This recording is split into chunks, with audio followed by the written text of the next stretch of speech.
Need to mute. How do you mute? Sorry. So Carl, we have 34 people on. Some of those are probably duplicates because it shows, it'll show that if they're on both the webcast and the phone, it'll show them twice. Do you want to give it a couple more minutes, or do you want to go ahead and get started? Let's give it just a few more minutes since it looks like some people are still joining us. Sounds good.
Okay, we go ahead and get started. It looks like a lot of them have stopped joining. Sounds good. So I have the agenda up on the screen. Carl has just called the meeting to order. It is 10:03 a.m. Before we get into the rest of this, Carl, I've got a couple of things. One is I moved old business up on the agenda so that we could get to the ESINet users group discussion earlier, simply because I think that discussion is going to take some time, and I want to make sure that we have enough time to get through it before we get to the reports. However, Cheryl has asked that she's able to go earlier with her report. So that's up to you, Carl. If I would suggest that maybe right after roll call, we get to Cheryl's report and then go on from there. Yeah, that'd be fine. Okay. So we'll start with roll call. Roll call of voting members, Barb Kirkmeyer or Mike Wallace for CCI? Nothing heard. Megan Dollar for CML? Nothing heard. Cheryl Garcia, I know, is on the line. Tim Kumpelman or Wes? I'm sorry? Oh, no, she said yes, I'm here. Got it. Thank you, Cheryl. Mike Wallace is on the line. Was that Mike Wallace? It's Carl, but Mike Wallace is showing on mine. Oh, okay, great. So I'll show him in attendance. Tim Kunkleman or Wes Horn? I know they plan on joining, so maybe they're just not on yet. Mary Jane Rasher for West Safety Services?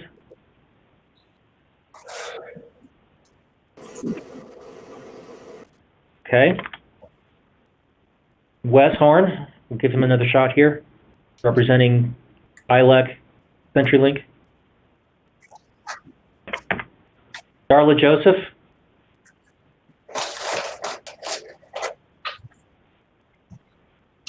Wondering if people are just having trouble getting off of mute here.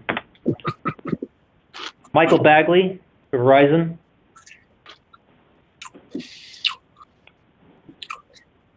Nothing heard. Monica Aiken for Viero. Was that Monica? Correct. Great, thank you. Hey, Daryl, Ray can you Paddock. hear me? Yes, I can. Who's that? Mike Wallace. Hi, Mike. I think the mute button was stuck on my side. Gotcha.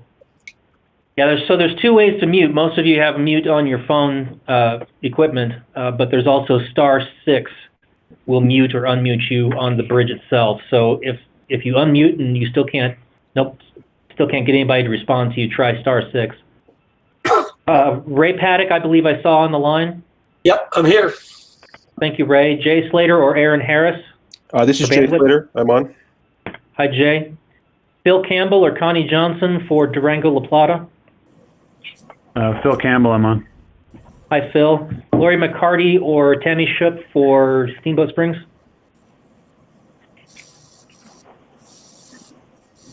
Lori's Lori showing logged McCarty. in. Lori showing logged in? Okay. Don Collins or Danette Martin for Washington Yuma?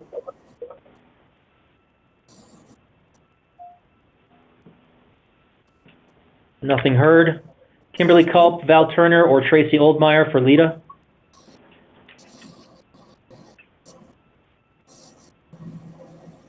Nothing heard. Kimberly's showing logged on as well. Kimberly showing logged on? Okay. Betty DeShazer or Jackie Reynolds? Bradcom?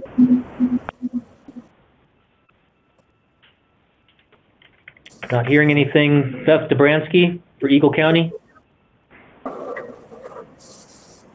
Hey, Daryl, this is Betty. I'm on. Hi, Betty. And I heard someone else. Is that Beth? Yep, it is, sorry. That's okay. Bruce Romero or Paul Smith Bruce is for here. Arapahoe? Bruce. Valicia Librand for Logan County? Felicia? Nothing heard. Jeff Irvin, I think I saw on the webcast. Gotcha. We'll try Connie Johnson and Phil Campbell again. Either of you on the line? Yes, I'm on the line, and I think maybe those others were on that wrong number like Beth and I were.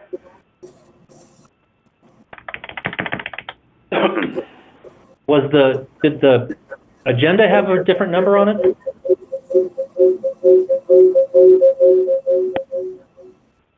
By the way, if you're listening on the phone and on the webcast, make sure to turn all the volume all the way down on your computer, so we don't get the feedback like that.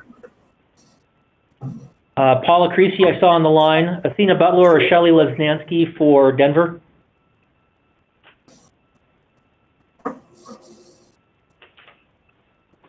Nothing heard. Vicki Pickett, I saw online. Scott Newman? Hi, Daryl. I'm here. Thank you, Scott. Sean Shear or Brandy Seaton? John Shear's here. Thank you, Sean. Carl Simpson or John Lofgren for El Paso Teller? Before this gets started, so yeah, that's the kind of thing, so we just have this like all this stuff. Background noise.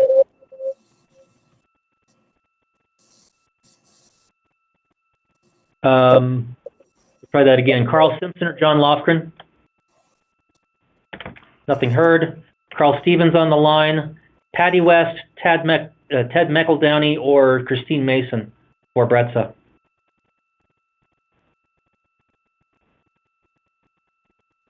Nothing heard. And Daryl, Carl Simpson shown that he's on the meeting. Oh, he is? Okay. We do have a quorum for normal items. We don't have a quorum for modification of bylaws or recommendations on legislation, PUC rules, or tariffs. I don't think any of those things are on the agenda today, so we do have a quorum for our normal business. For everyone else, I do want to note that Commissioner John Gavin has joined us today. He's in the room with me here. John, do you want to say anything? Well, just wanted to say hello to the group and looking forward to participating in these meetings going forward. And Commissioner comes to us from Payon? Oh, Payon, yeah. Yeah, The Western Slope. Western Slope. Yeah. So it's good to have that Western Slope perspective on the commission. Welcome. So And Carl, go ahead. Francis Consilia, I'm here in my office listening in. Thank you. So, Commissioner, we had a question for you. Is it allowed under the rules for both you and Commissioner Gavin to be on the call at the same time? It is not unless we noticed it. So since John has not attended these before and we did not notice it, I will cut out of here. Well, Commissioner, I do want to thank you for joining, and you've been participating in these in the past, so thank you for coming again. Yeah, and Okay. we will stop by and coordinate before these next meetings to see who Well- wants to be in attendance, to see if we need to notice ahead of time so we don't run into that again. Well, next time we'll just notice it here. It's not really something you should be doing. We can do it. All righty. Okay, All bye. right, thank you. So, Carl, I believe, based on our previous discussion, the next thing on the agenda would be the report from Cheryl Garcia. Yeah, go ahead, Cheryl.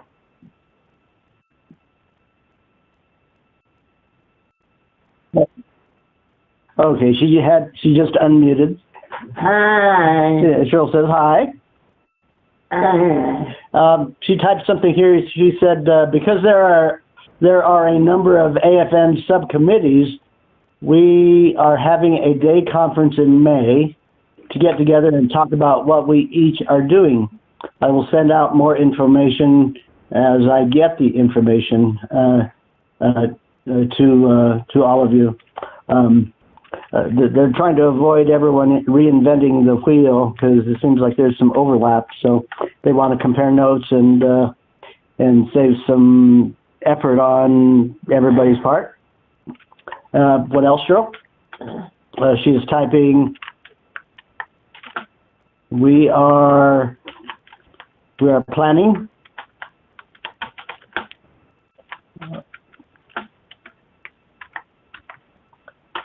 a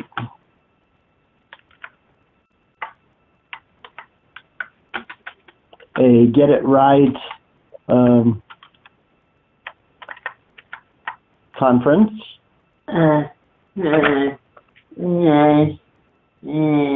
for next year.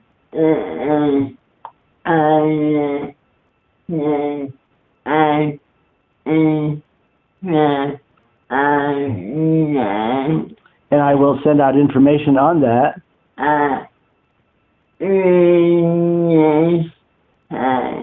We just had our SEMA conference in Loveland, and it was very good. Okay, and then she's picking something up. She handed me to tell people about wireless inclusive RERC technology and disability policy highlights that was put out in February of 2019.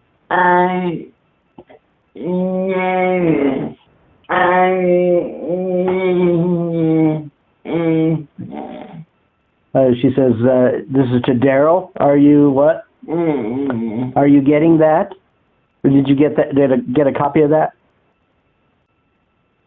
I'm sorry, can you repeat? Did I get a copy of what? It's Cheryl handed me a printout here. It says wireless inclusive RERC technology and disability policy highlights. Dated February 2019. Yes, I believe I did get a copy of that. I think you sent me a copy of that, Cheryl. Okay.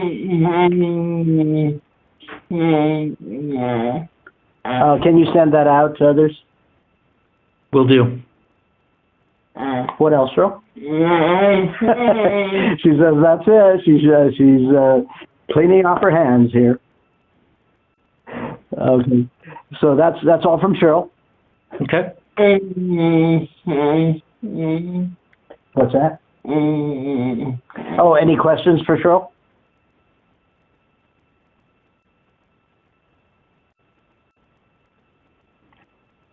Go ahead. Okay. Thank you. And I'll turn this over to you, Carl, in a second. Before we move on, I want to say that anyone else who's not a voting member, so you weren't part of the roll call, please send me an email. You can send it to me directly, or you can send it to this address here for the task force, and let me know that you're on the call, just so we have a full record. And I'm sorry, Carl, go ahead. That's actually what I was going to ask you, if you wanted that done. We have no minutes to approve. We do, actually. I sent those out in the folder. One thing I did want to point out on the minutes is that I've created a YouTube channel for the task force so that our recordings of our meetings can be available on that YouTube channel. It'll be an easy way to look up past meetings.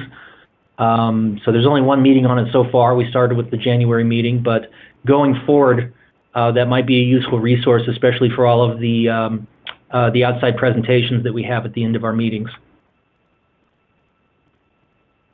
But other than that, hopefully everyone's had a chance to take a look at the minutes as posted, and maybe we can get a motion to approve. Or if people haven't had a chance to look over the minutes, we can table that for next time. This is Jeff Irvin. I move that we approve. Is there a second? This is Vicki. I second.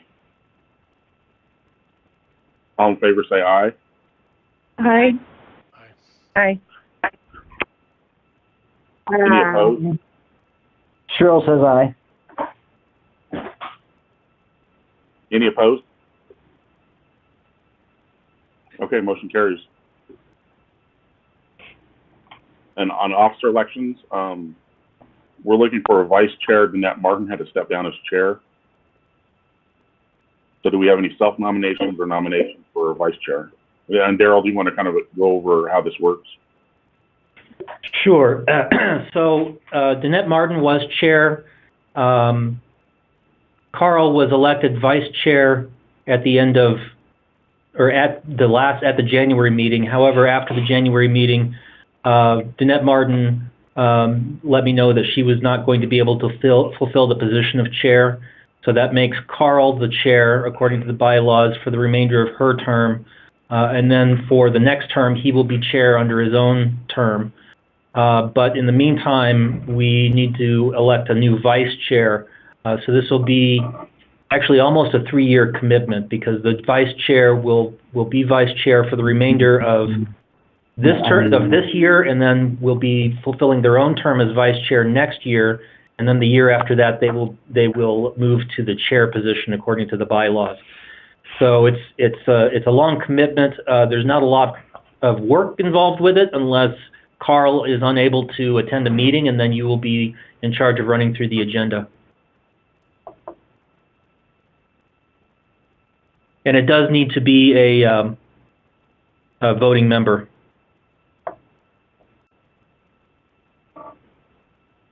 So do we have any volunteers? I do plan on making the meetings. I would just like to have somebody there in case I'm not able to make meetings. Hey, Carl, this is Vicki. I can throw in my hat. Okay, anyone else?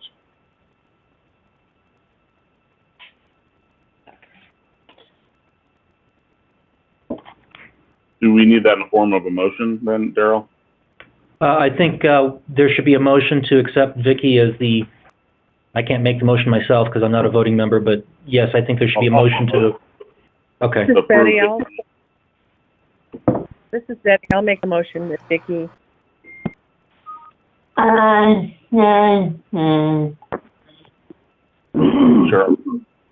Heard Cheryl second. Cheryl said I second. All in favor, say aye. Aye. Aye. Any opposed? Thank you, Vicki. Thank you, Vicki. Certainly. And then on to old business.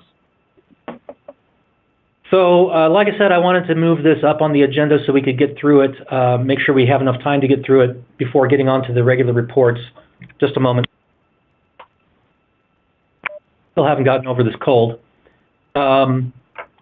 So what we talked about last time is there was some discussion about how to arrange the ESINet user group, and just for everyone's benefit, if you weren't able to participate in the last meeting, what we're talking about is a user group that is actually called for in the settlement that was approved related to the Emergency Services IP Network tariff. That settlement was established between CenturyLink and several of the local 911 participants, and approved by Commissioner Moser, and ultimately approved by the commission, the full commission. The settlement does not get into detail as to what that users group looks like or how it's structured, And so it's kind of up to the task force to decide how to structure that. It is envisioned in the settlement as a committee of the task force. So it's up to this group to decide how to structure this users group. And we need to be able to report back to the commissioners as to what the users group is doing, what it looks like, who's a member, and so forth. So there was some discussion at the January meeting about how to do this, and we decided that rather than take up the whole meeting discussing it, we would have people send me their ideas. I would consolidate those ideas into a document, and then we could discuss it at today's meeting. So that's what I have up on the screen right now. A number of people did send me their ideas. I incorporated them into this discussion document. And so unless there are objections, what I would suggest we do is just go through this document, talk about each decision item one at a time, and hopefully we can come to an agreement as to the final form of this. Does anybody have any alternate suggestions? No, I think that's a good idea. Okay. So the first item is the purpose of the ESINet users group itself. The tariff settlement has a list of purposes in it, and that's what I've got up on the screen right now. This came right out of the settlement document. And you can see that it says that on topics such as, but not limited to, the following. So this is not necessarily an exhaustive list. ESINet implementation, statewide transition plans, common issues, discuss common questions or concerns regarding ESINet or other basic emergency service issues, change management, dispute mediation, and other issues, which it lists as the purpose is to improve communications regarding ESINet service and services among BSPs, PSAPs, and authorities, and the Commission, so that any issues regarding next generation 911 services, features, or functions may be discussed in their user group. I did receive one suggestion, an alternate suggestion regarding the purpose of the ESINet users group. One commenter suggested that the purpose of the users group be more limited, stating that the ESINet should be the only topic. It says point of the 911 network where the call is identified as a 911 call and is being transported from the selective router to the 911 authority demarcation. The ESINet is very narrow and does not include anything before the selective router or anything after the 911 authority demarcation. It will be important that the focus of the user group is clear so that the scope does not creep and we start talking about CAD systems. The ESINet does not include, this is from the same person, does not include ECATs and other add-on services, applications, and we should not be talking about the what-ifs for the network. We need to start focused on the scope, start narrow, and need to stay focused on what we are doing with the network and not what could be done with the network. So that's one suggestion from a commenter. The only thing I would say about that is because the settlement was approved by the Commission with the list of purposes for the users group, I think it's probably important that we try to make sure that we're meeting that the spirit and the letter of what was in that settlement. One of the things that the settlement included was statewide transition plans, which says E911 to ESINet, which I think comports with this limited suggestion. But then it also says, and adding other NG911 services and capabilities. So I think it may be a tightrope to balance both of those things, but I wanted to kind of get everyone's thoughts on what you think the purpose of the ESINet users group should be. So Daryl, I have one thought too, because we do need to pay attention to the what was approved by the Commission and include that scope. But I think the more focused suggestion and kind of prioritizing, and maybe, you know, as the agendas come out and as the user group happens, I think the structure of how the user group is run can accommodate the highest priority things first so that there isn't scope creep. But I don't think you can eliminate, or the parties who were in the tariff settlement contemplated, you know, that whole balance of what additional things need to come over that ESINet and need to talk about them, because the timing of them may not always be convenient to just push them off. So I think it can happen. My bottom line is I think it can happen through kind of keeping things prioritized versus eliminating a particular scope. So, yeah, I think that makes sense. So kind of balancing between these two, you're not necessarily limiting the scope completely, but you're prioritizing to make sure that the most basic things are what are the implementation is what's being focused on. Anyone else? Joe Benkert here. So it's a user group of the tariff services, which include the ESINet, but we actually anticipate, and it's intended that that will expand to include NG911. The future development and functions that may be deployed over that network. I think maybe it's a distinction without a difference because it's limited to the ESINet, but the ESINet is a service provided under the tariff.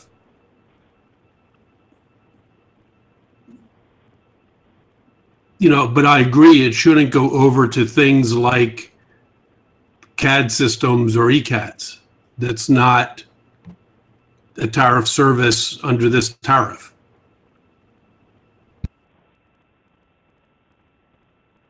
It's not a tariff service under this tariff.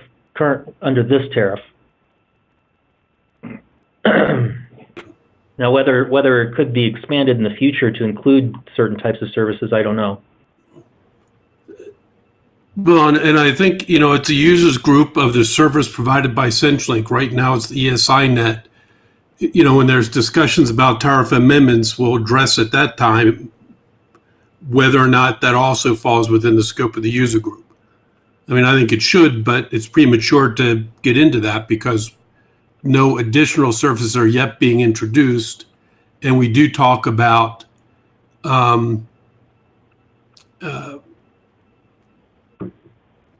adding additional capabilities within the commission-approved settlement agreement.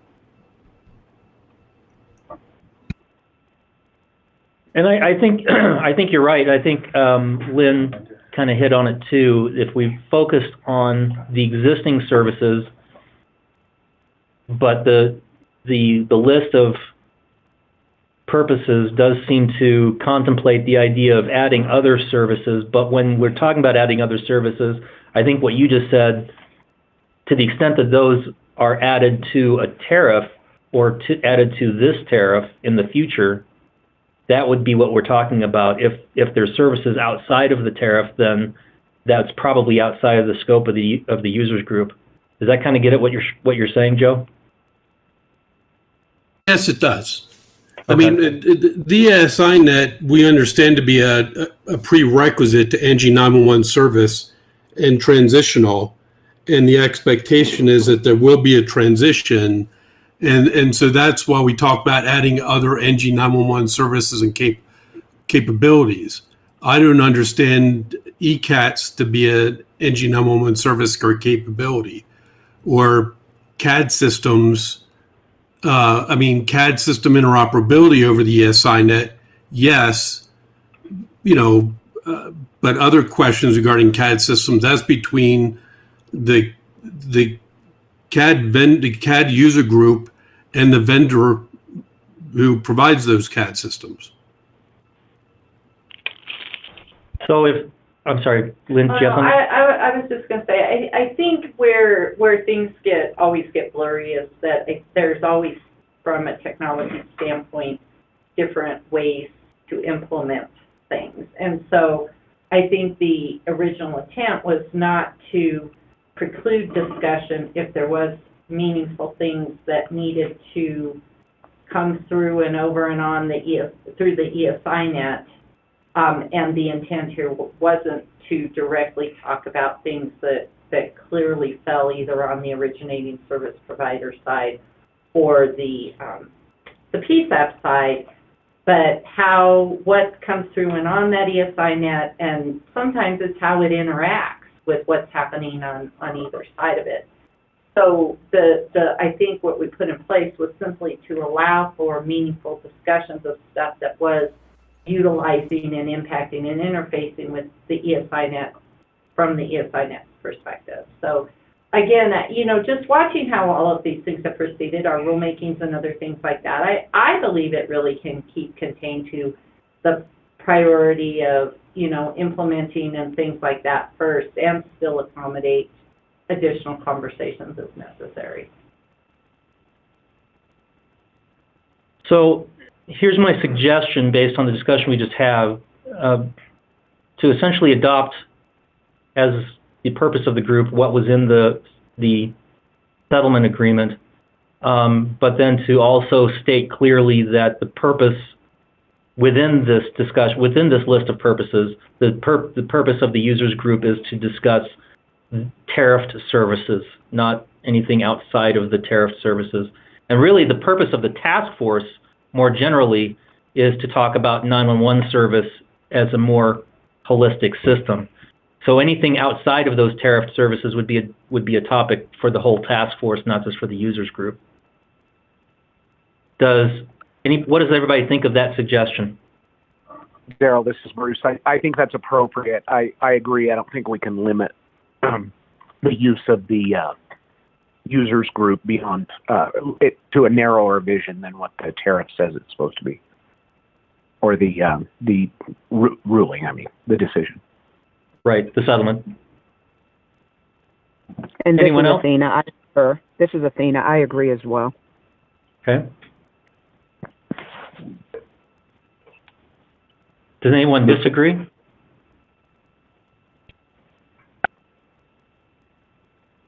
Okay. And by the way, what I should probably have stated this first. What I plan on doing is taking the results of our discussion today and writing up some sort of charter or bylaws to be considered by the task force, maybe at its next meeting or perhaps between now and then, so we can get things moving. I send it out by email. So you'll have another opportunity to weigh in on this after I put this into a document. Does that make sense? Yes. Yeah. Are we ready to move on to the next topic? I think so. Okay. So the next topic is membership. How many members should there be? We've got a number of suggestions on this. One suggestion was actually submitted by two different commenters that 911 governing bodies and PSAPs should all be members. There are 85 primary PSAPs. I don't know if that would include secondary PSAPs, and 58 governing bodies. So it would be a large group, but I don't know that that's atypical of user groups for vendor organizations. Suggested by one commenter, each 911 governing body is a member, so that would limit it to 58 members. One commenter said that there should be 13 members and then listed these members. You can see 9 of them are specific Front Range 911 authorities, and then one each for the 4 corners of the state. They also suggested the PUC staff and CenturyLink staff be part of the group.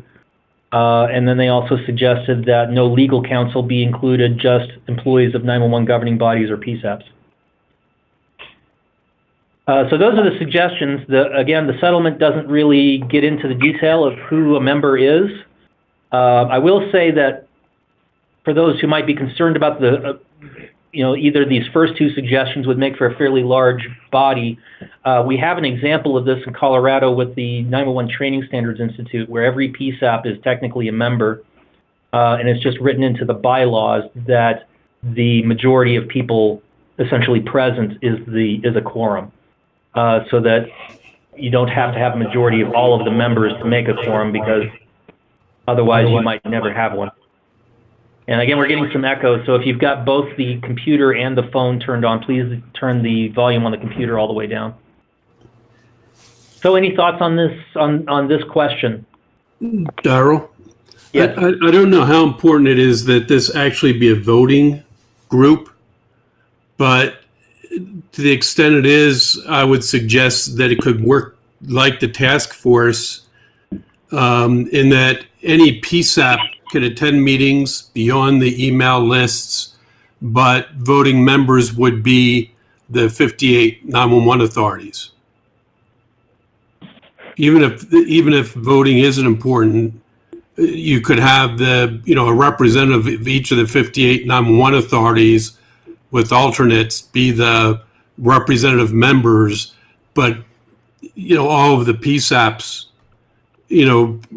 representatives, directors can participate, in the information exchanges and discussions. So I'll put this under here. So your suggestion is the 911 governing bodies are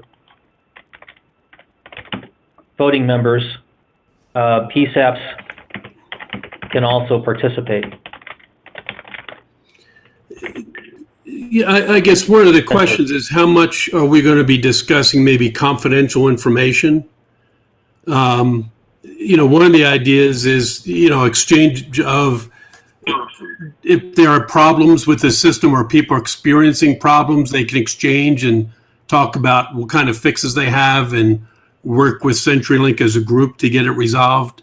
And that would encourage broader participation on those things, but it also becomes cumbersome and perhaps a security risk if anybody can attend meetings and have all the information, and some of it is proprietary or confidential or Homeland Security sensitive information that would, be discussed. And it also occurs to me if there's any discussion about changes to the tariff in the future as part of this users group, some of that might be negotiation content that I'm sure CenturyLink might prefer be confidential. Would this be a new group compared to what we're doing now, or a continuation of it? Because we're already now signing confidential. So that group that we have going on with NDAs is strictly to discuss 911's network geographic diversity and reliability. And there are some people in that group that would probably not be a part of this, and some people that should be part of this that aren't involved in the diversity discussion. Just my opinion. But we've got some members of other carriers, for instance, are part of that group. Well, network diversity is a docketed proceeding that parties would have entered an appearance in. Right? Well, so the commission issued a decision granting a request from CenturyLink that it allow for informal workshops. So not everybody who has provided an NDA has issued an appearance. Okay. But they all have their NDAs in the proceedings, so there is that. But that's a distinction from the general user group discussions, because that is a proceeding. Correct. Yes, this would not necessarily be under a proceeding number. And Daryl, this is Athena. I'm not in a position to take a look at what's being displayed, so I don't want to give comment yet until I take a look at it, and I didn't get a chance to look at it before the meeting, but I will give feedback on that. Thank you.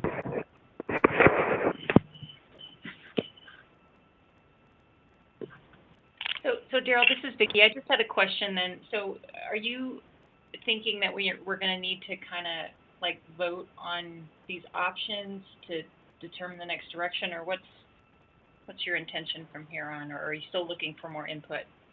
Well, I would always hope that we can come to consensus rather than do things through a strict headcount type vote, but there may always be things that not everyone can agree on.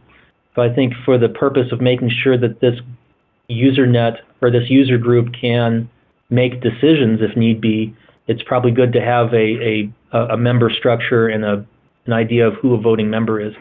But that's just my opinion. If everyone else would rather it be more ad hoc, that's your decision. Okay, thanks. Daryl, this is Bruce. I'm definitely not in favor of the ad hoc method. I do think it needs some structure, and I think that I like the idea of the 58 911 authorities being members. The idea of I think it was 13 members, I'm not crazy about. If I'm a paying customer into the EZNet, I believe I should have a voice. Now, we all know that 58 911 authorities aren't going to participate, but it's a possibility. And I think my concern about opening it to also the PSAPs on top of that is it could get fairly unruly with size during some meetings. I think it would be more appropriate for the 911 authority members to communicate back to all of their PSAPs within their authority. What do you think of Joe's suggestion that the voting members are the governing bodies or the authorities, but the PSAPs can participate in the meetings if they wish to? I think my preference would be that we go back to that the voting member, the governing body member communicates with their PSAPs just to keep the meetings a little bit more streamlined.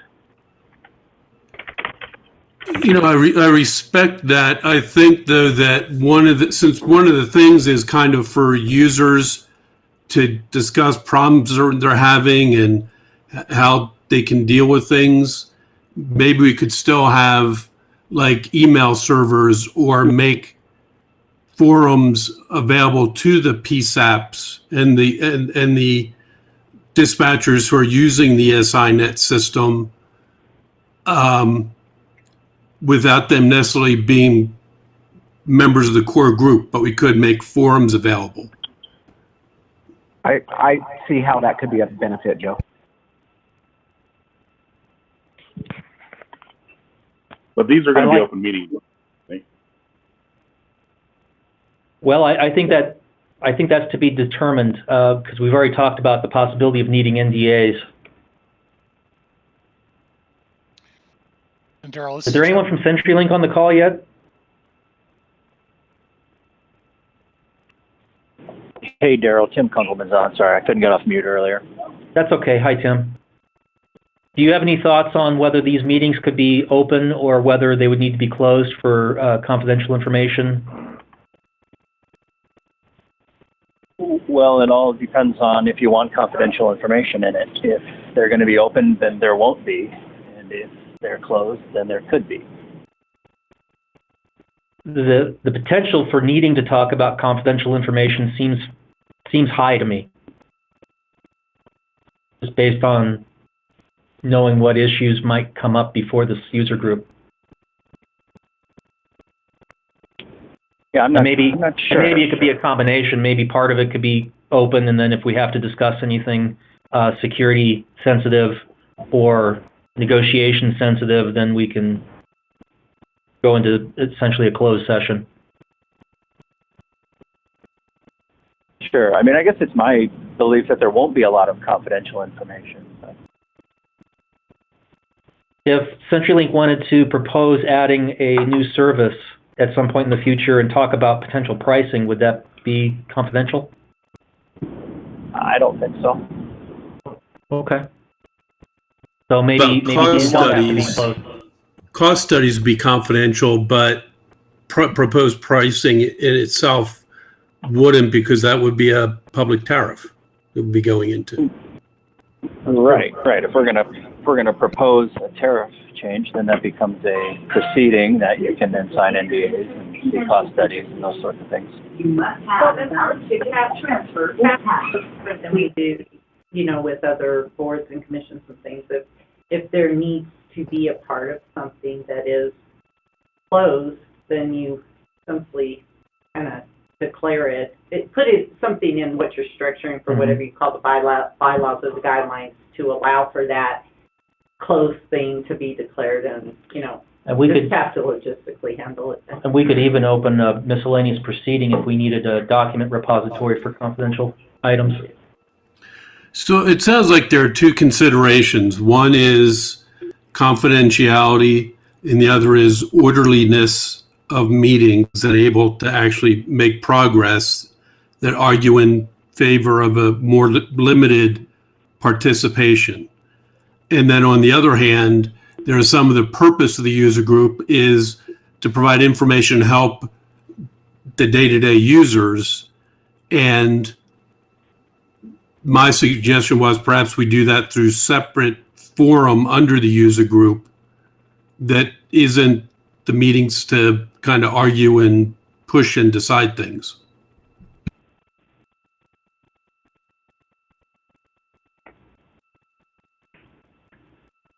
So Joe, let me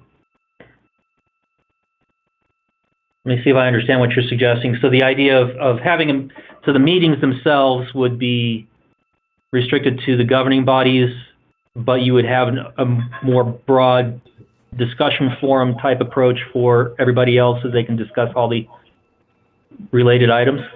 Yes. Okay. Like, what do you do if you have this kind of a problem or that sort of thing? That's how I understand user groups, one of the purposes of them. And I got to tell you, I love the idea of creating a discussion forum for the PSAPs to discuss any service delivery issues that they might be having and work through those. And then if, they're not resolved at that level, they escalate up to the user group to say, hey, CenturyLink, you're not solving this problem. And the other thing is then you just have the members and you keep the lawyers out of it, so you actually make progress and get things done. Joe, I wholeheartedly agree with that. I'm teasing, Joe.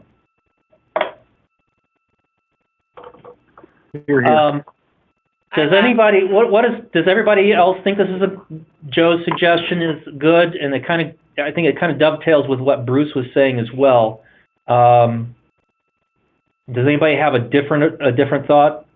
That it should be, this kind of creates a two-tiered membership system, one for the PSAPs and one for the governing bodies. Daryl, this is Jeff Irving. Can you hear me? Yes, I can. My only concern would be that I'd be able to appoint a proxy or alternate, for instance, Vicky or somebody in the event that I'm not able to attend and a vote takes place. I agree with that point, Jeff. This is Bruce. And this is Athena. Go ahead, Athena. Just so I have clarity, the difference between how Colorado operates, the difference between a governing body and the difference between a PSAP. So for a lot of agencies like yours, Athena, they're kind of one and the same. But I'll use LEDA as an example. LEDA has 5 separate PSAPs, but they have one governing body that funds all 5 PSAPs. And you have Kimberly, who represents the governing body, but each PSAP has its own manager. Okay. I understand. Thanks. And Athena, this is Bruce. For most authorities throughout the state, it will be, it's kind of one and the same. There's a few that the authority or the governing body represents multiple PSAPs, but I think the more common scenario is that they're pretty closely married. So as far as the separate forum for the PSAPs, would that be for the PSAP managers, or would individual dispatchers, for example, to be able to log into a listserv and say, hey, I'm having this problem. Has anybody seen this problem? How do you deal with it? I don't know enough about it, how everybody across the state does operationally, whether you would escalate up through a PSAP manager or whether you'd like individual call takers to be able to, exchange information. This is Bruce. I see that as an order of business for the users group to decide.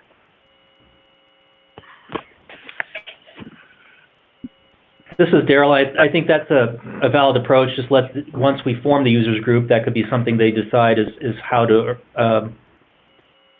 organize that PSAP users, PSAP sub-users group. I don't know what you would call it. But it seems to me the people who would get the most benefit out of that would be PSAP managers and maybe the IT people for each of the PSAPs. In some cases, that might also be a shift supervisor, but in other cases, it'll be a separate person. I don't think it'd be a sub-user group. I think it would just be a forum for classes of users. Yeah, I think you're correct.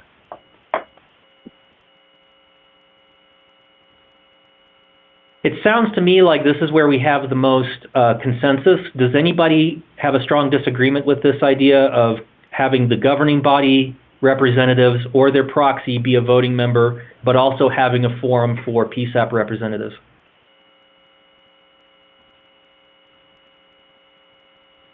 I'm sorry, I feel like we're beating a dead horse and we've got a lot of items to go through, but I want to make sure that I'm not assuming consensus where there isn't one. Can you say that one more time? The voting members of the user group would be the 911 governing bodies, and we will also create a forum for discussion about ESINet service for the PSAPs. And the governing bodies will also be allowed proxy members. Hey, Daryl, this is Vicki. I think that sounds good. Daryl, this is Patty. One thing to clarify. Go ahead. Just that on the for the authority folks, in the event that we would need to bring a technical person or whoever to those meetings, that would be allowed. Because I can see that, especially early on. Maybe they aren't necessarily voters, but they're allowed to attend the meeting. And I agree with that, Patty. And I would say that maybe that's also part of this, is that in addition to proxies, voting members may also have additional technical staff participate in the meetings with them if they so choose. Would that be a good way to put it? Yes. And they'd have to do NDAs if necessary. It sounds to me from what Tim said, NDAs may not be necessary, but that can certainly be something that a bridge we cross when we get to it. And would we need to add something to it saying if we take a vote, it'd have to be the majority of members present? We may never see somebody 58 911's governing bodies. That's what I would suggest, Carl. Thank you, Commissioner. Yeah, go ahead, Howard. What I would suggest, based on the experience that we've had with the Training Standards Institute, is we have a minimum number in attendance for a quorum, and then the vote will go by majority of those present. So I don't know what that minimum number would be, maybe 20 911 governing bodies, or 15. Okay.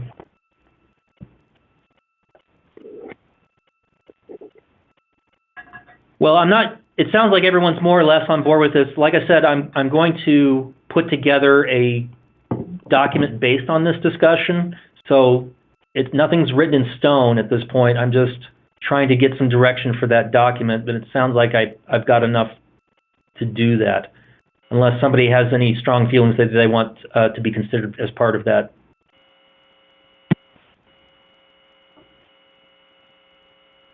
Okay, good. We actually already talked about quite a bit of this, about participation, and I think where we ended up with was the idea of having a PSAP forum in addition to the actual meetings. We already just talked about quorum and what is required for meeting for votes. Leadership. So as a committee of the task force, there should at least be a chair, because that's how the task force bylaws are set up, where there is each committee has a chair. The chair is generally selected. The chair of the committee is usually selected by the chair of the task force. However, we don't have to follow that pattern for this group if we don't want to. Our options for leadership are just to have a chair to run the meetings. We could have a chair and a vice chair. This was suggested by one commenter. Another commenter suggested a chair, a vice chair, a secretary, and a treasurer. The treasurer was suggested, quote, because it's important because of the grant money and the PUC matching funds, even though this person is not going to be managing the money, that would be the PUC. This position would help PSAPs with money questions or work with CenturyLink when CenturyLink is ready to bill for non-recurring charges or monthly recurring charges. So before we get into the question of how leadership is selected, does anybody have any thoughts on this? Do we just need a chair? Do we need a chair and a vice chair, or do we need the full house of officers? This is Bruce. I think, I'm not so sure about the full house, but I think a chair, vice chair, and a secretary at the very least. I'm kind of on the fence about the treasurer part. Yeah, the treasurer, as described here, sounds more like issues that are between CenturyLink and a PSAP. And if there are issues that can't be resolved, that's the kind of, mediation thing that, or, issue that will come before the entire user group.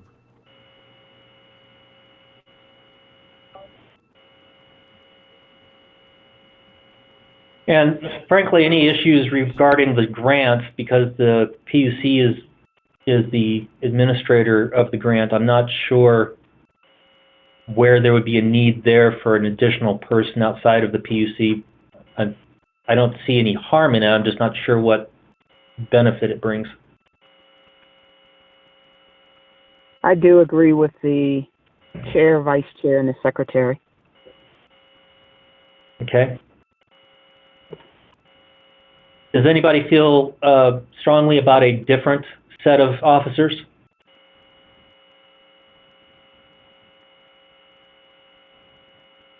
Other user groups I've heard of, there isn't a secretary,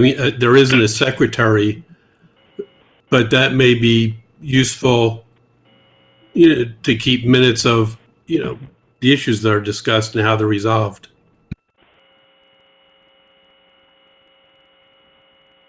I would, if there's not a secretary, because it is a committee of the task force and I administer the task force for the commission, it'll probably end up being me doing the secretary work. So if somebody else wants to be secretary for the group, I would love that. They're all volunteer. That'd be awesome. Well, I'm sorry, what was that? I missed that last statement. I believe Athena just volunteered to be secretary. We haven't even formed the group yet. And Daryl, this is Jeff. I don't know if, you really need formal minutes or just maybe a task list or to-do list that's revisited at each meeting to see if progress has been made on any particular issue. Yeah, I think it's more of a project management approach to this is how I'm kind of picturing it.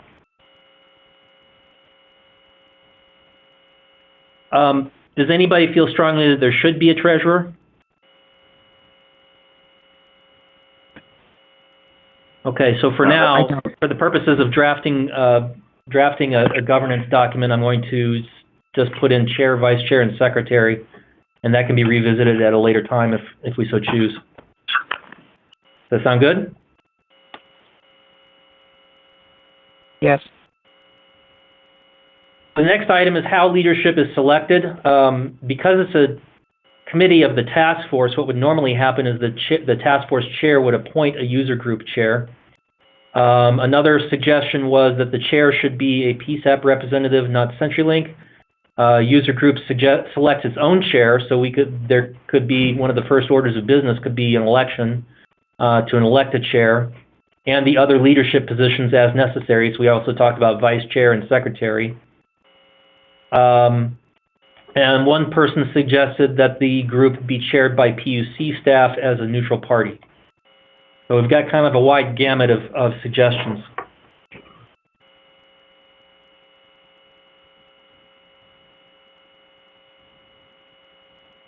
This is Bruce. I think just to stay with the way we've done things in the past, the chair of the task force would be appropriate to name the officers of this committee.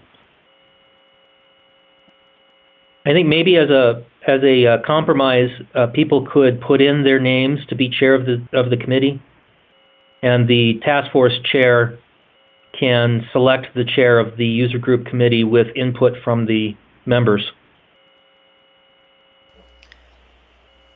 This is Kimberly. Can you hear me okay? Yes, I can. Okay, awesome. I have audio.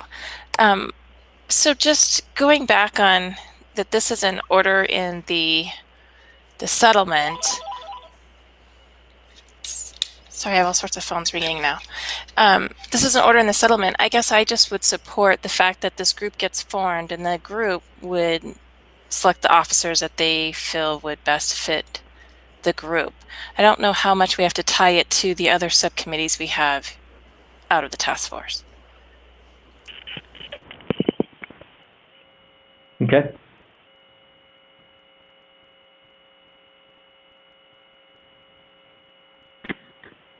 Or maybe the task force appoints or elects the board, and then going forward, the group does. That way, we'd get it up and running. So start it with with an appointment from the task force chair, and then after that. Well, I would do the task force as a group. I'm sorry? I would have the task force as a group vote those people in. Oh, gotcha. So the task force elects somebody. I think that sounds like a good idea.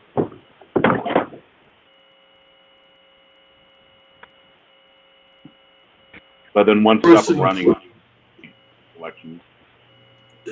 The task force includes more categories of people than are users of the ESINet service, and the board, the voting membership of the task force is a subset of all of the 911 authorities who can be members of the user group. And for that reason, I would suggest the user group should elect the chair.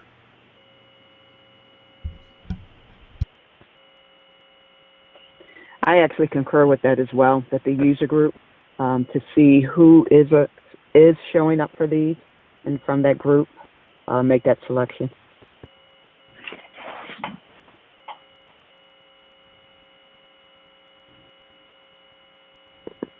So maybe as one of the first orders of business at the first users group meeting, hold an election? Yes. For all three of these positions, chair, vice chair, and secretary?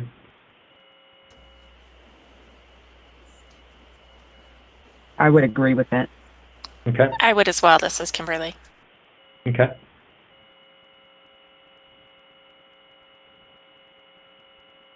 Does anybody want to make an argument for a different approach?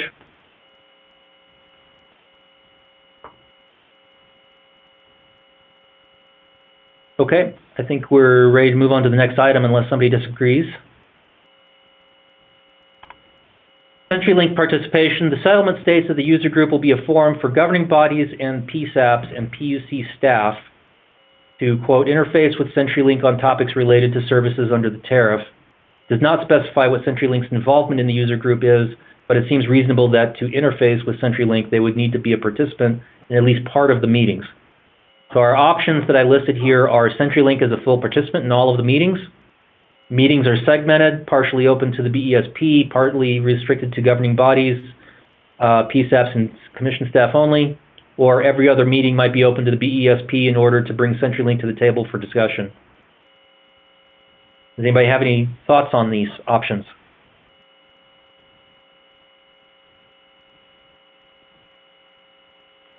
This is Patty. I think CenturyLink should have continuing involvement in all the meetings, at least initially. Okay. We're not even sure what's going to, I mean, even though we may start with a simplified agenda, as you know, you never know where these meetings go, and to have them there and be able to answer a question or be able to get back to us fairly quickly, I think is important. This is Bruce. I would agree with that. And if, for whatever reason, we needed to discuss something without CenturyLink, we can always make that arrangement. But I think to say something like they're only there every other meeting, then what if we need them at the other one? Right. Correct. Anyone want to argue for a different approach?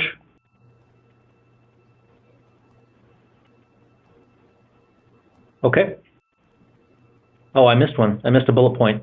Meetings are open to the BESP, but governing bodies, yeah, that kind of goes along with what you just said, Bruce, this last bullet point.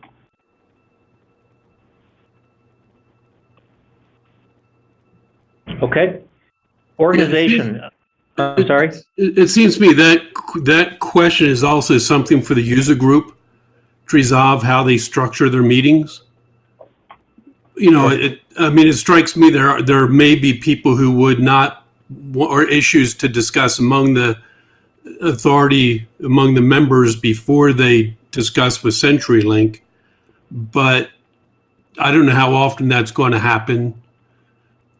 You know, and that's something that would be better gauged by the members of the user group.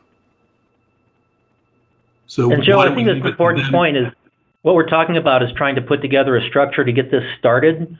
It's not something that can't be changed later too if the user group decides that there's a better way to run itself.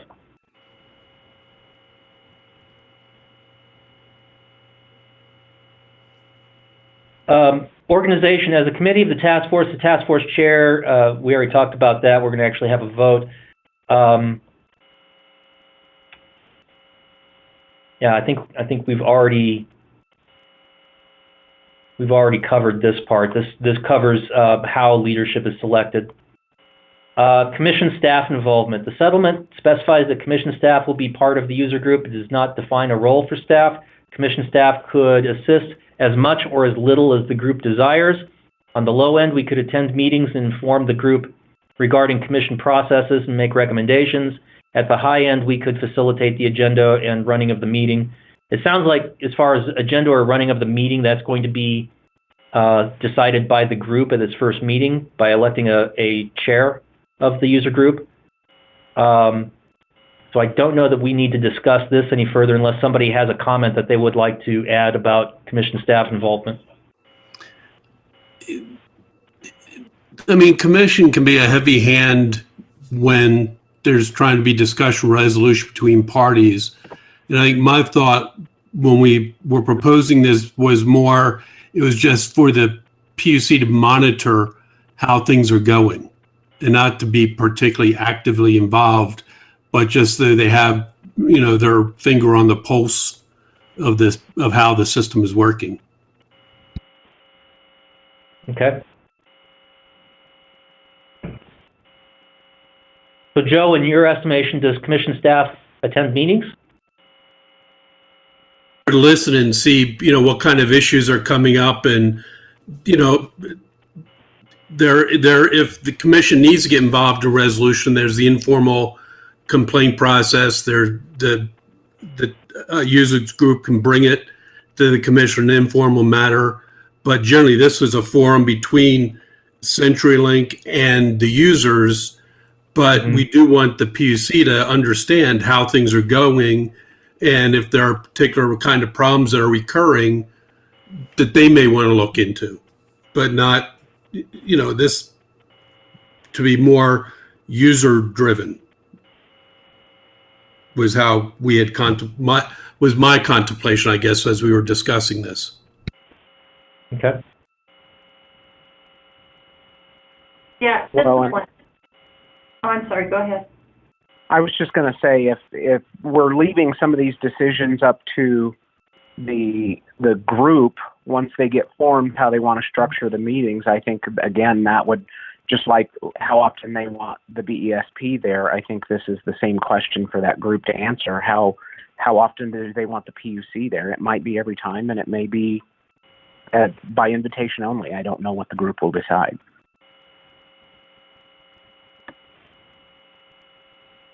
And just by way, this is one by way of experience with these kinds of matters, different than 911 necessarily, but where the PUC staff is kind of involved in what we see and bring to the table and everything is generally going to be as a process, procedure, technical resource, more on bridging that gap between the two sides. So I you know, just something to contemplate in terms of, I don't disagree, maybe the user group is better placed to decide that than today. But generally we found that having kind of a non-voting role in things, but being a resource to assist on all those different fronts. Each time is practical and very helpful. And we've seen that play out because of the fact that this kind of sits half at the commission, but the customer to it is you all. And so it just tends to bridge that gap. So I'm just going to make a pitch. Whenever you decide, but I'm going to make a pitch that the staff should be, and I will say, active part of the conversation, not necessarily a voting member.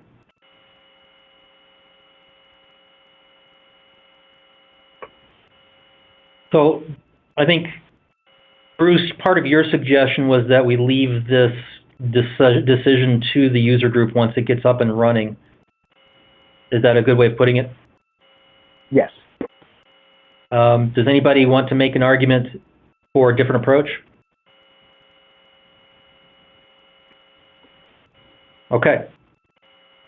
Decision making, I think we already talked about this, simple majority of those present with some sort of minimum of the 911 governing bodies participating in order for there to be a quorum. I'll work out some different options on that. Does anybody think we need to discuss this any further?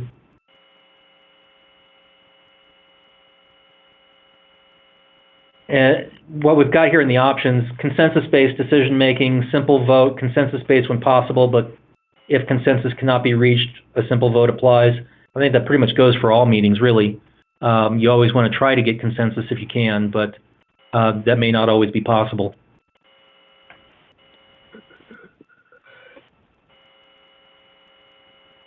I hear you starting to speak, Joe. No? Okay. What's that?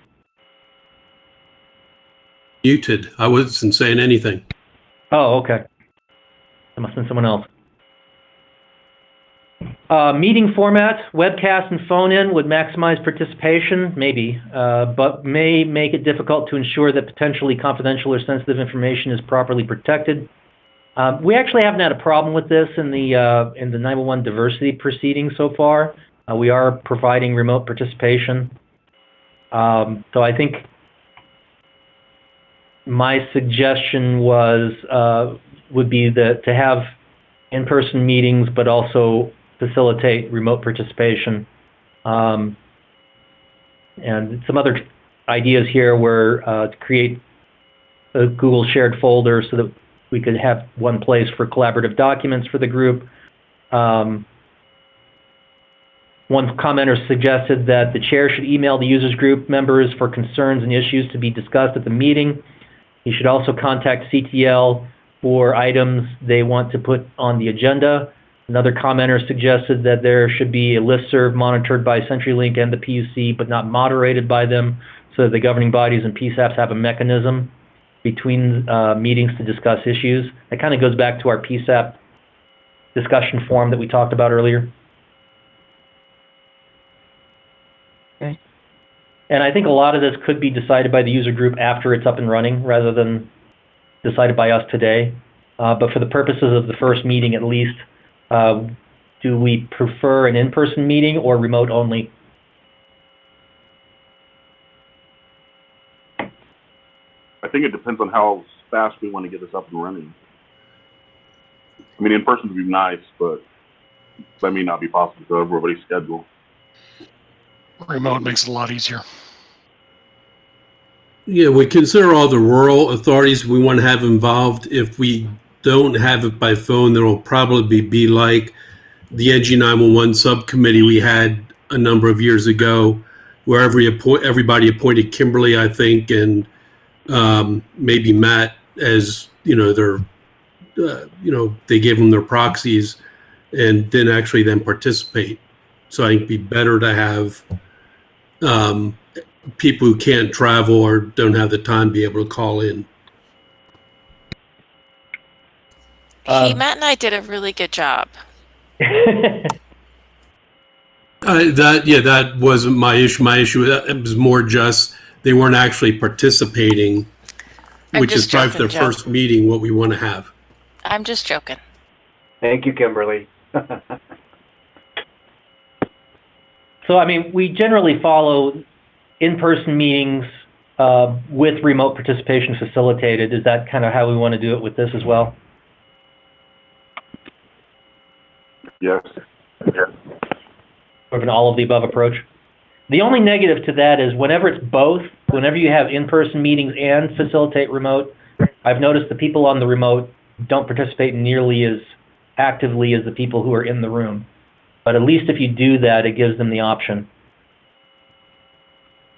And Daryl, this is Athena. I think the group at some point could take up the option of, kind of like with the task force, a minimum number to attend in person, if possible, but keep the remote option. Okay.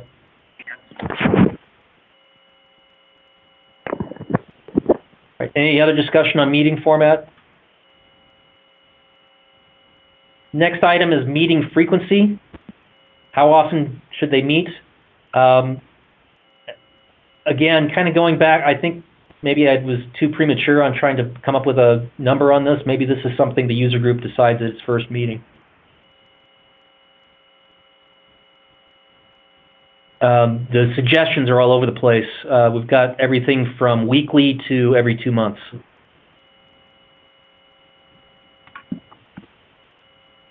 So I think my suggestion at this point would be to let the user group decide this after it's formed.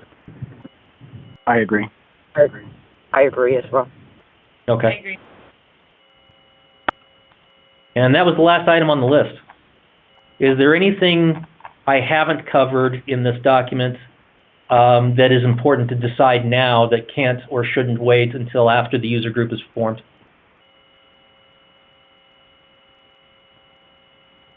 What is the time frame that we're looking at getting this up and running?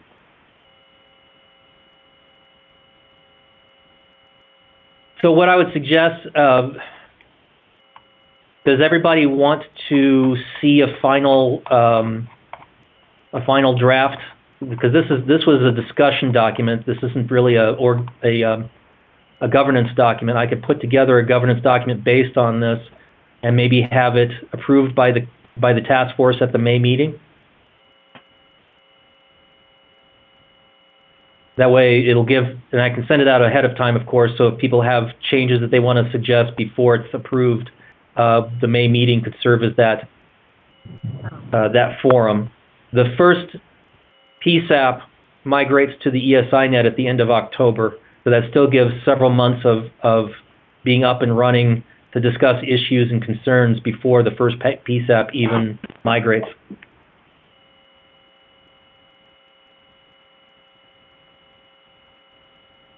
Does anyone think that it needs to be formed before that, or do you think that May is okay as a starting point?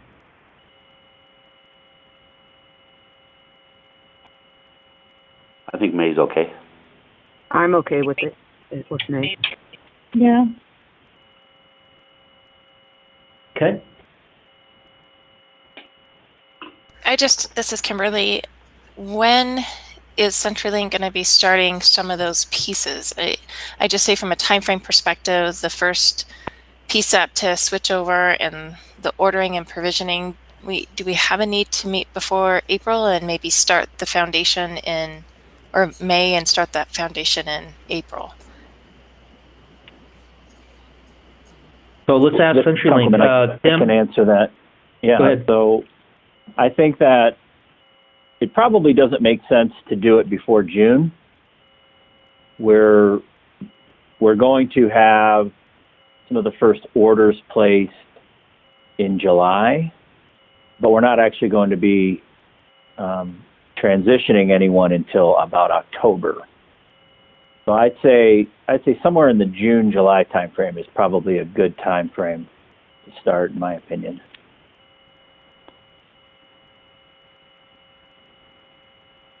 So approving a governance document to get the group started, and of course the group can change that governance document afterwards. If we do that in May and have the first meeting in May, the May-June timeframe, that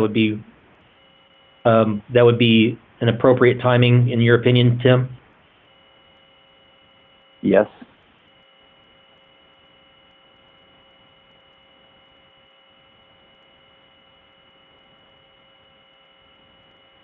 Does anybody want to give me different direction on this? Do we need to do it sooner or later? Probably not later, but sooner. I think Tim answered our question, and the timing for May works well. I just wanted that confirmation to make sure we're not missing anything first. Good point.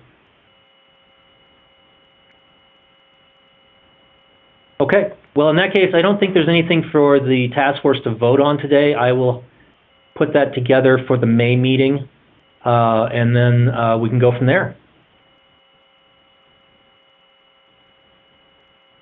I think for purposes of the May agenda, what I might ask is, do we want to try to vote on those initial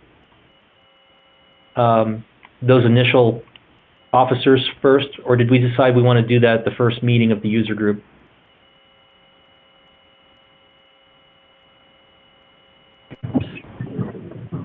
We had decided it was the first meeting of the user group. Okay, so we don't need to put that on the agenda for the task force meeting in May. Okay, in that case, Carl, I believe it's back on you, unless anybody has any questions for me. Now, I have a couple things. So if we want to get a start in May, would we want to have a user group meeting, say, right after the task force? Or do we want to wait and let them set a time? Because we should hopefully approve some of the kind of the direction to the task force or to the user group, the May meeting. Since there won't be officers elected until the first meeting of the user group, I think the task force should establish a time for the first user group meeting. And having it directly after the task force meeting would probably be convenient for a lot of people. I don't know. That's a good suggestion to me.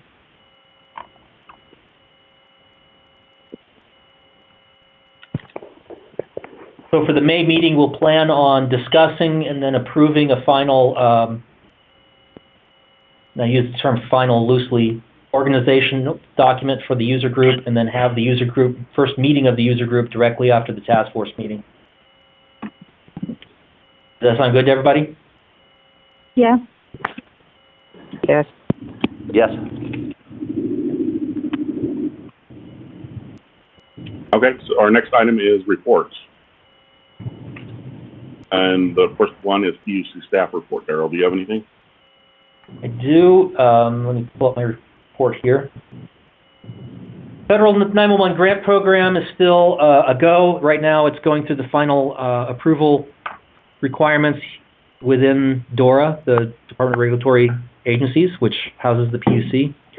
It has to get sign off on by several people, but I don't have any concerns about that happening. The deadline for application is April 2nd. I believe we'll be able to actually file it well before that deadline date. So everything's looking good on that, unless anybody has any questions. Just to recap, what we've talked about and what's going into the application is paying all of the non-recurring costs on behalf of the 911 governing bodies for migration to the ESINet, and paying for the increase in recurring costs for a period of time for every 911 governing body in the state. After doing the math, what I originally had hoped for would be to pay for the first year. After getting final figures from CenturyLink on how much each 911 governing body is paying now versus how much they will have to pay under the new tariff, it's going to amount to a little over 9 months. So we'll do 9 full months, and we can do a partial month at the end for every 911 governing body. So it won't be a full year, but it'll still be a significant amount of time, hopefully enough time for every 911 governing body to decide what they need to do to be able to make those monthly recurring charges going forward. And if anybody's, I know we're well into the meeting, but if anybody wants to see the math on that, I can send you the calculation sheet. And Denver does apologize for some of those costs.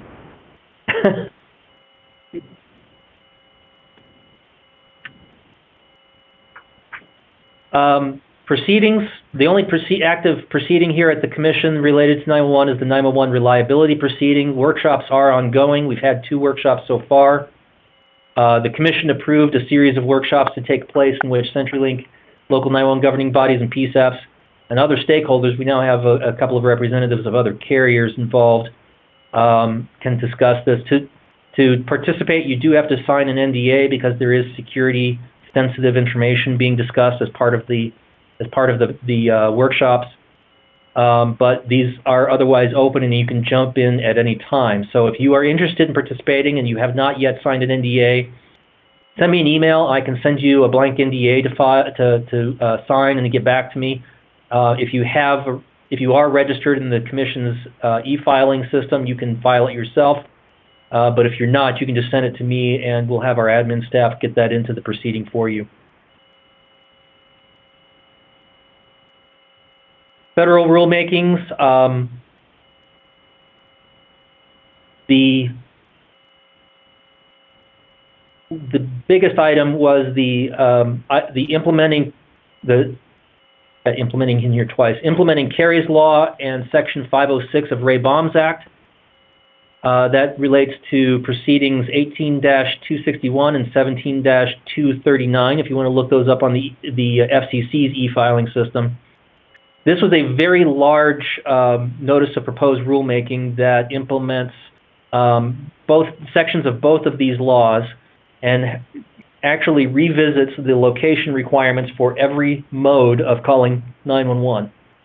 So it ended up being well over 100 pages of NPRMs. The comment periods are over. However, it's supposed to be on tomorrow's FCC agenda. So I'll be watching that and see what happens and see what approach they take based on the comments that they received back from the commenters. I don't think the number of commenters was as high as it was in the past, simply because this came out over the holiday season and because it was a very daunting NPRM to get through. So, and when you're done, I just have one to add that just came out. Go ahead.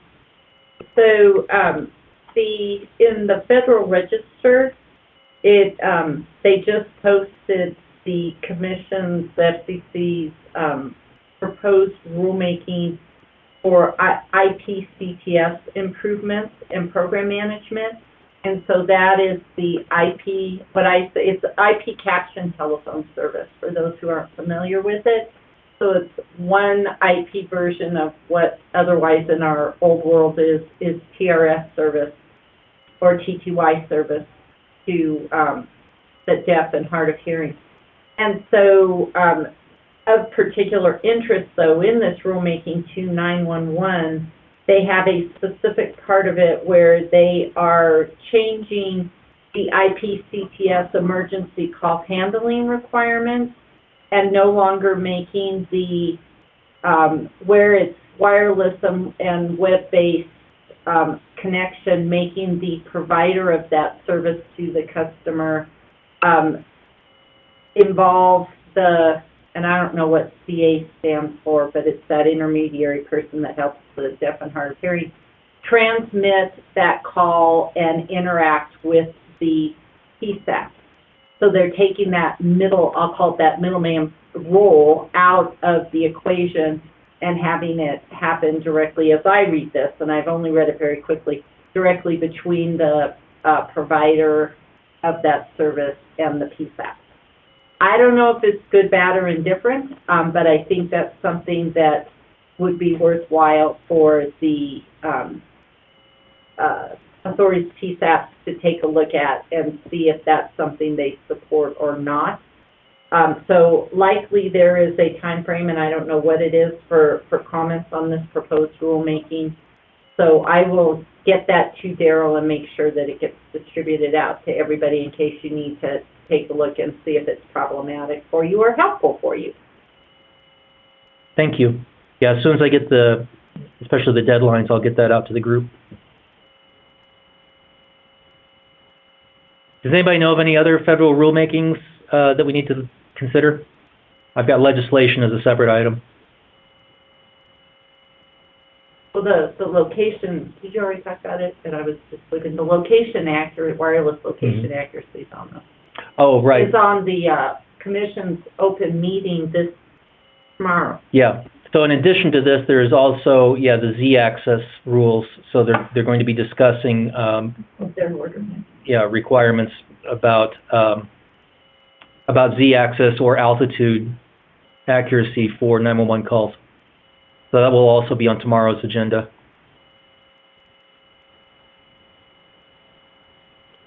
Under federal legislation, I've got a couple on here, and then there's another one that came out after I put this report together. One is the Kelsey-Smith Act, and one is the Anti-Swatting Act. These were acts that were previously introduced in the last Congress, and so they've been reintroduced into this Congress. Kelsey-Smith Act requires location information be provided to law enforcement in emergency situations. The Anti-Swatting Act creates additional penalties for essentially for swatting, for pretending to create a 911 call or misleading a PSAP regarding an emergency situation. The other one that's been recently added was the I think it's 911 Saves Act is the name of it. Does anybody have the number for that handy? I know a lot of emails have come out from APCO about that. If not, I'll get it to the group afterwards. So the 911 Saves Act directs the Office of Management and Budget to reclassify public safety telecommunicators as protective services rather than administrative services. I don't know that makes a huge difference in Colorado in terms of how that would affect the local 911 telecommunicators. However, in some states, how the OMB classifies people affects their ability to access certain things like public safety pension plans and things like that. So in Colorado, I think it might be more of a matter of wanting to make sure that people are considering 911 telecommunicators to have the important jobs that they do as protective services rather than classifying them in with, switchboard operators. Does anybody have anything to add on that? I know APCO has sent a lot of materials out about it recently, and I believe Nina has as well. Hey, Daryl, I think it's more than just pension stuff. It could be access to PTSD benefits, and I mean, the door kind of is open for other things to be available. I think it is kind of important, even for Colorado. Okay. I think also with scheduling, where we play with the Kelly rules that are allowed for some and not others. So there are some other parts to that may be easier. Mm-hmm. So you think if they're classified as protective services, you might be able to invoke some of the same scheduling rules that apply to firefighters? Correct, because every HRI I have dealt with, they've always fallen back to the classification and use that as a defense to it. And I think if it's moved, it will help. Okay, it's a good point.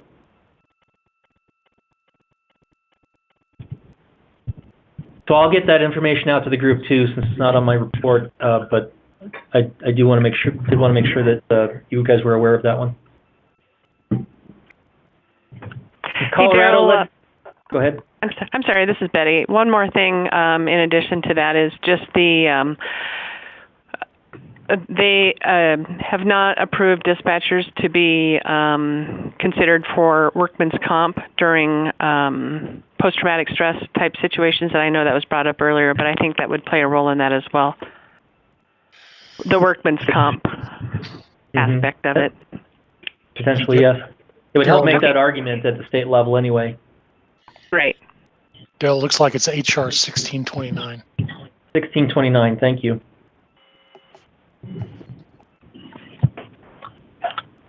Colorado legislation, the Public Safety Communications Subcommittee is undergoing sunset. It looks like that's going to go through without any problems. I believe the status has been updated since I wrote this. I think it's actually been approved by the Senate. It has to go to the House next. Local public meeting notices posted on website. This might affect some of your 911 governing body meetings. which is why I included it here. It doesn't directly relate to 911, but to the extent that your 911 governing bodies have public meetings, that this might affect you. So you might want to take a look at it. The link is in the document that's in the folder. Establish a Colorado Fire Commission. This creates a Colorado Fire Commission, which includes one non-voting position representing public safety answering points. I know there are people on the call today who've been more involved in this bill than I have. Does anybody have anything to add about this, what you think of the bill? If you have any concerns, that sort of thing?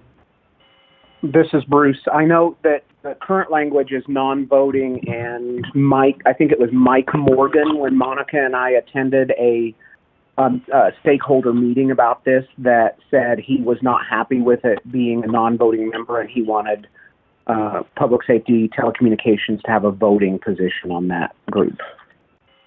Okay. Have you heard, is there any... Go ahead. Since that meeting, there hasn't been any update. I haven't received an email from Mike. So I think there were some other points of contention. Bruce, correct me if I'm misspeaking, and they just were going to renegotiate some language and get everybody back together, but I don't believe that's happened. Yeah, it was mostly over a matter of, everybody wants a seat at the table in a voting position, and they didn't want some of those players to have that voting position. Okay. Another item that's not on this list yet is the Public Utilities Commission's sunset review. So just so everyone knows, every state agency and program has to have a sunset review, and the amount of time between sunset reviews varies. The commissions, do you know when the last one for the commission was? 2007. 2007, so 12 years ago. What it does is it looks at what the programs that are involved with the agency. It makes recommendations on whether any of them need to be are no longer needed and should be terminated. It sometimes makes recommendations for changes or other modifications to the agency's authority. To our knowledge, the official sunset report that went over did not include any recommendations regarding telecom oversight, but anything's possible to change once the actual bill renewing the commission's authority goes to the floor. Lynn, do you have anything to add? No. And, because it spans the entirety of what the PUC does, you never know what's going to come up and what's not going to come up or where it'll land. There's 15 recommendations, as Daryl said. None of them are focused on 911. Some minor telecom technical cleanup is the only language. It's the only thing that went in on as a proposed legislative changes. But it goes through the normal legislative process that we see with all the other bills, and hopefully we'll move through. They're recommending re-upping the PUC for 13 years. And the PUC is an interesting one because the commission itself is constitutionally authorized, so they can't shut that off. But I guess they could shut us off and not fund us as staff and as a body of staff to the commissioners. So hopefully all will go smoothly, but we'll see. And we have a date on that now, don't we? So there's a hearing on the initial hearing on the 19th, next Tuesday afternoon. Okay, 19th of March, and I had 2 p.m. Yes. Okay. So if anybody's interested in tuning in for that, that's when that should be. But I'll send more information out to the group. And that's what I have on my report to the task force, unless anybody has any questions.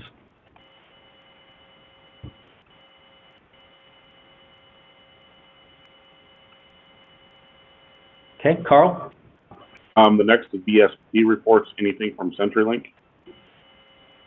Nothing in addition for me today, thanks. And West Safety Communications?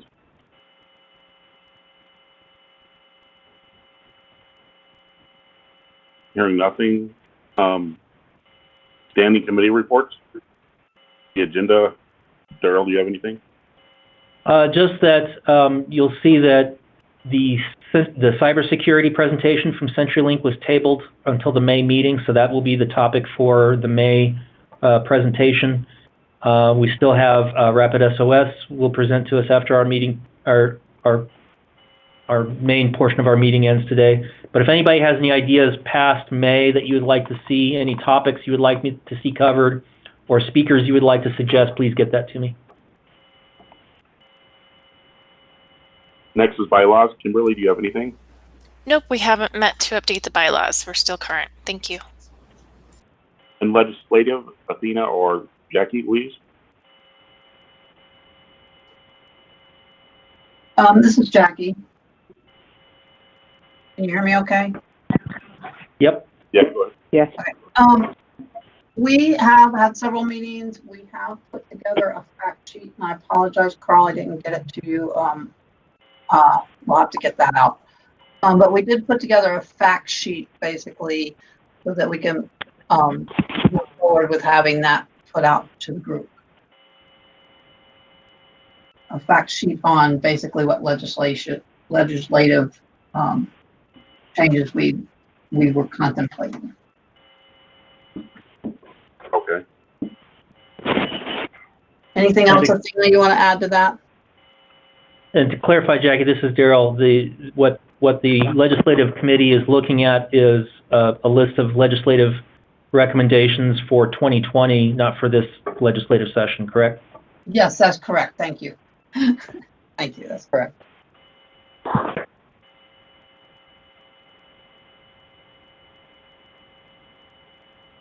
I don't have it in front of me again. It's because I'm not at my computer. Did we want to briefly just cover what those were, or do we just want to put it out as the fact sheet for their review?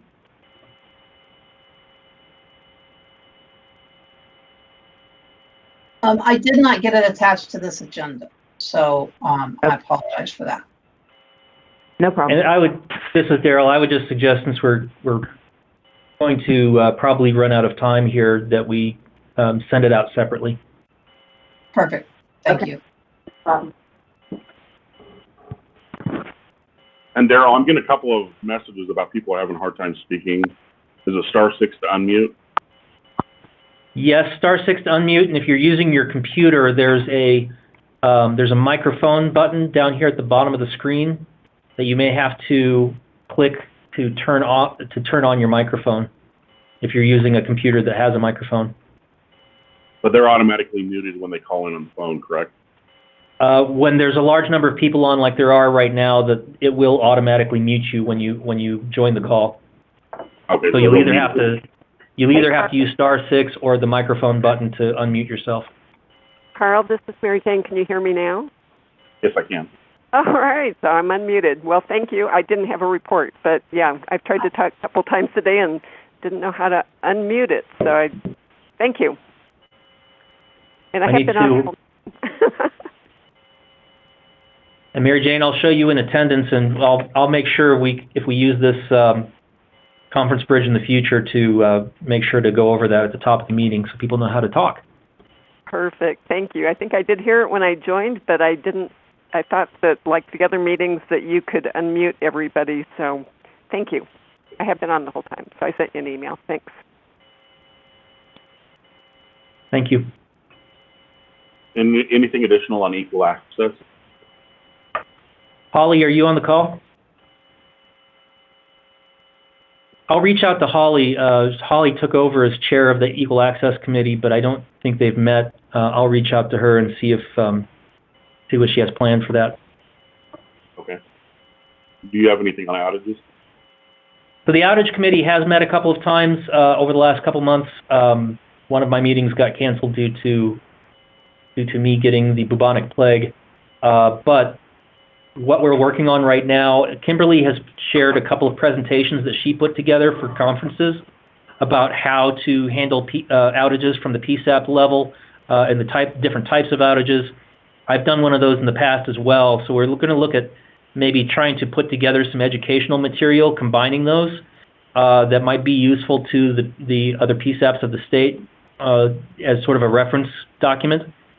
Another thing we were talking about, and I put together a draft form, is putting together a form that PSAPs could use to report issues or outages that they're experiencing at their PSAPs. This would be different than what the BESP reports to the Commission. And of course, because the Commission does not have authority over PSAPs, it would be voluntary. But it might be useful for PSAPs to be able to report that in a way that is instantly available on a dashboard of some sort that other PSAPs can look at to say, oh, my neighbor has an out, or I have an outage. Let's see if my neighbor also has an outage. Let's see how widespread this issue is. So that's one of the things we're going to be talking about at the next meeting, is going through that form, make sure I'm asking the right questions, and then mock up a live dashboard based on that form. Anybody else from the outage committee want to add anything to that? No, I think that's a good summary, Daryl. I think what we talked about was just starting with that education piece, so and then having those go-to resources. So I think that's a good summary. So hopefully we'll have something to share with the task force at the May meeting based on those discussions. Does that also include like text outages if we know we have them, or I know Verizon was down the other day for the Eastern United States. I'm sorry, Daryl. Oh, I was just going to say that's a great point, Carl, and I don't think I sent a lot of that over, but I do have something like that, so we should include that. And as far as the form and dashboard we were talking about, I think it should include pretty much anything. And I set it up so that you could report different types of issues that you're having, including just a free text box that you could put in any description of the outage. So that could include texting, it could include poor audio quality, it could include anything you want.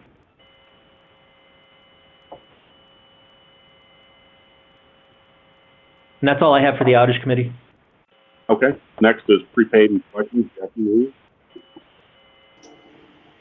Hello again. We talked about that briefly on our legislative committee, since a lot of the same numbers are on both committees. That since we're doing the legislative committee, we're going to put the prepaid and collections on hold until we've come up, because we didn't want to duplicate any efforts. Okay. Reports committee, Daryl. It is time for another one of our 3 times a year reports from the task force to the commission. I did send a copy of that out to the group. I've made some minor changes since it initially went out to the task force membership based on input back from the reports committee. It was pretty minor. But thank you to Scott Newman and Athena Butler for your suggestions. Hopefully enough of you have had a chance to look through it to be able to decide whether or not to approve the report today. Really what I do with this is I follow the items that are actually in the order that creates the task force, and make sure that I cover the topics that are specifically talked about in that it's not an order, in the rule that creates the task force. So hopefully people have had a chance to look at it. If anybody has any questions or suggestions before it's voted on, I would entertain those now.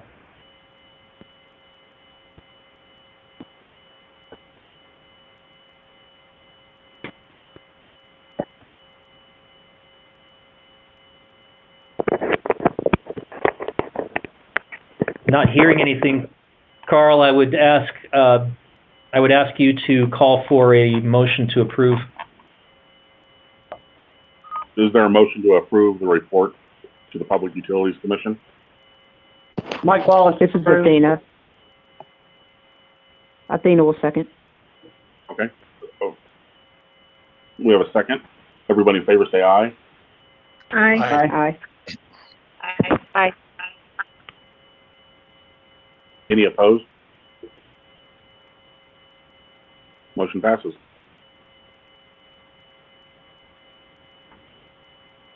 Anything else on that you need, Daryl? Nope, that's it. I'll get it filed, and we'll be good for another 4 months. Okay. Our next item is 911 Colorado Foundation update. Vicki Pickett. No update at this time. Okay. The next one is Colorado Public Safety Broadband update. Is there anybody on the phone with an update?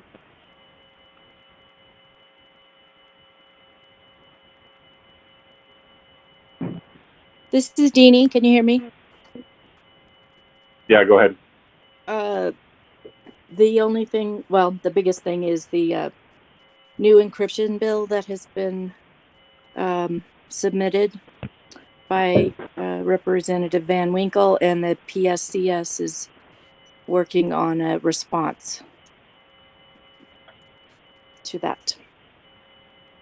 Okay. This is Daryl. So I know that the Public Safety Broadband Governing Board has had a vote, and I didn't see the final tally of that vote, but it looked like they were voting to disband the governing board and move some of the duties of that governing board under the PSCS. Does anybody who was actually part of that governing board know what the result of that was? We voted on it. I haven't seen any responses back. Or I've seen some responses back. Most were in favor. But well, I don't know. And Ed Mills, are you on the call? So Ed participated in our last meeting, speaking for OIT on public safety broadband. I don't know if that governing body is dissolved and moved under PSCS. I don't know that they will be on future agendas, but I'll check in with them and see if they would still like a place on the agenda. Okay. Carl Simpson, did you have anything else for the SCS?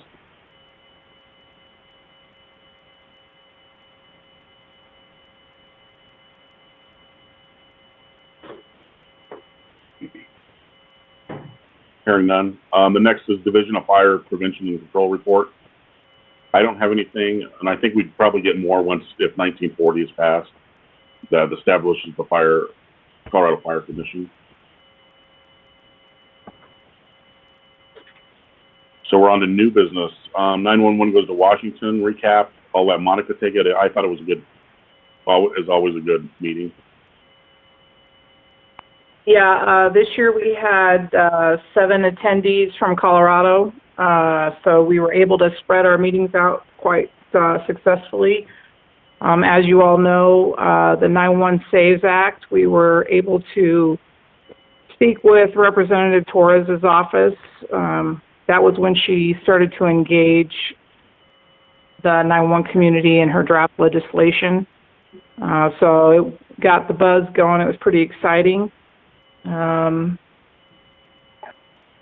event this year was really well attended overall, and I can just keep encouraging Colorado to attend, and we're leveraging all of those contacts in signing on with the 911 SAVES Act.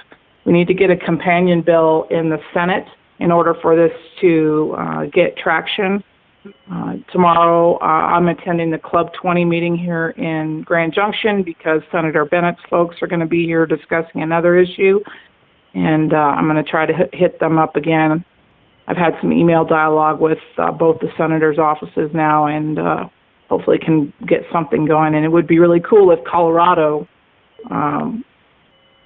authored that bill in the Senate side. But other than that, it was a successful event. We held some events actually on the Hill, which made it a lot nicer to navigate the space. But I always want to encourage our folks to attend because it's well worth it. That's all. And thank you for getting all those meetings scheduled. I know that's a pain, but it's very much appreciated.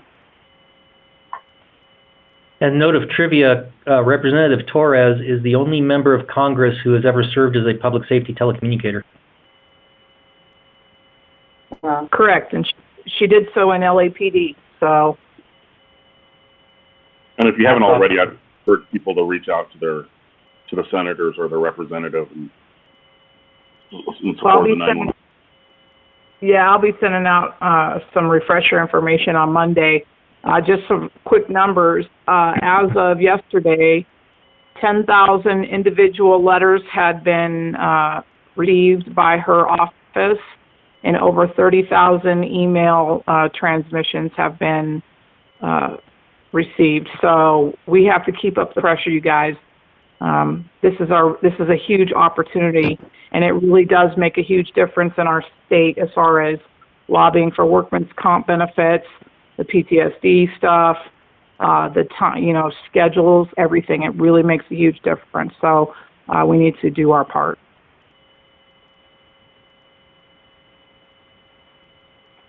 Thank you. Does anybody have any questions?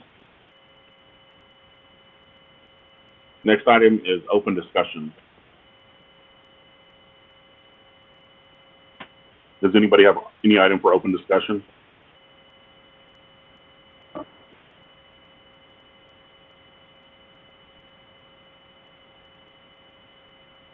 Hearing none, we'll move to our presentation. Go ahead. Hey, Carl. I'll just share one thing from Denver, just because we get the question so much about our move and all of those things. If all goes well, Monday morning, the 18th, we will turn on the new radio system. And if things can get readjusted, it looks like we will hopefully be operational towards the end of May in the new location. That's very cool. I know you have done a lot of work for that. We've done a lot of work. We're also looking at turning on our new phone system, hopefully towards the end of April as well.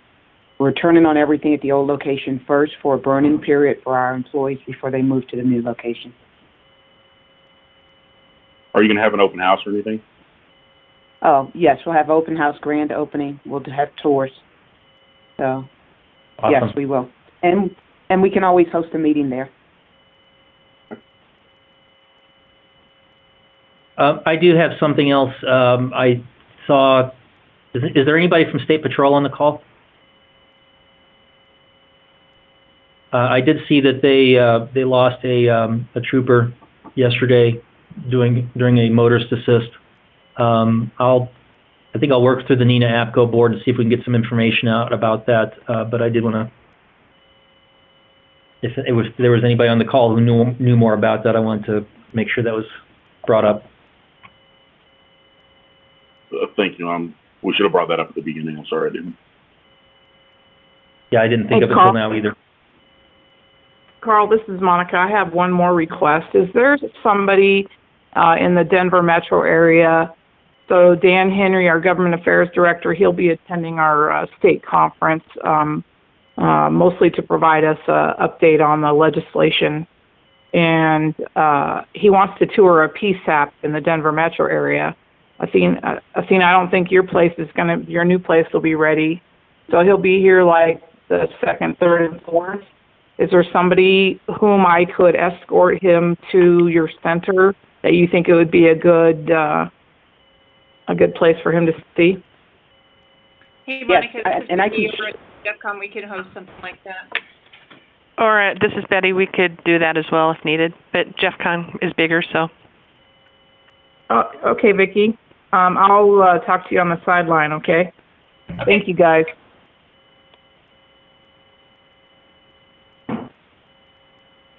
So this is Daryl. The last, after open discussion, we have lunch presentations usually. CenturyLink has decided they would rather do theirs at our next in-person meeting in May.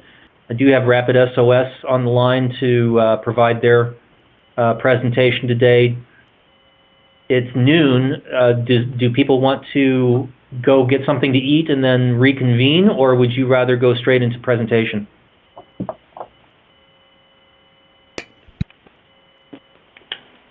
Could we have like a 15-minute break or something? Yeah, I think that would work good. Come back at 12:15. Sounds good to me. Okay. I'll keep the conference bridge open and just put it on mute, and we'll be back at 12:15. Hey, Daryl, this is Bill Lapointevin. Can you hear me? Yes. Okay, fantastic. Thanks. Yep. Talk to you soon. Yep, sounds good.